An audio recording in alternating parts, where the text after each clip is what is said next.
शिकायतें। आज सोचा कि इसी बहुत ही खास और महत्वपूर्ण विषय पर अपने विचार व्यक्त करूं। शिकायत के भाव का अगर गहराई से चिंतन और आकलन करें अलग अलग क्षेत्रों के दायरे में, तो किसी भी श्रेणी की शिकायत का मूल भाव अपेक्षा की केंद्रित सोच से प्रवाहित होता स्पष्ट दिखाई देगा। अपेक्षा का होना एक स्वाभाविक अंतर है, और यह अंतर क्या है? सोचिए। चलिए मैं ही बता देता हूं। यह अंतर है वास्तविकता और कल्पना में। और यह अंतर पूरा क्यों नहीं होता?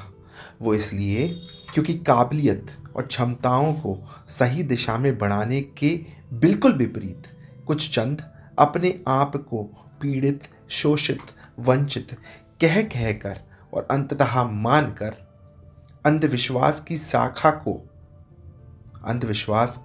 शाखा को अपने ही जैसी मानसिकता के झुंड में समय व्यर्थ करते रहते हैं।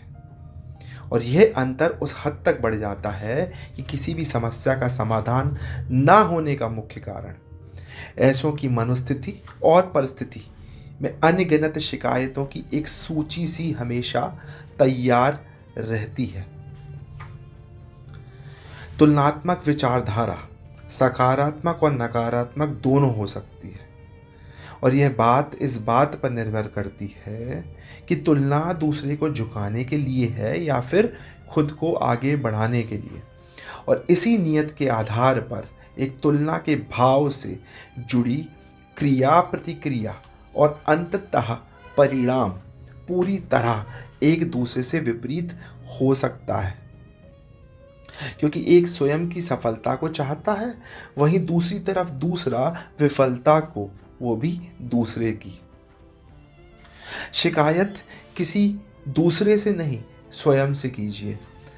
शिकायत की शब्दावली कुछ ऐसी हो जो प्रोत्साहित करे, हतोत्साहित नहीं, जो कर्म प्रधान हो, परिणाम प्रधान नहीं, और सबसे जरूरी, शिकायत एक सच्ची सारथी होनी चाहिए जो सही दिशा में आगे बढ़ाए, एक तूफान नहीं जो बना बनाया भी उजाड़ दे।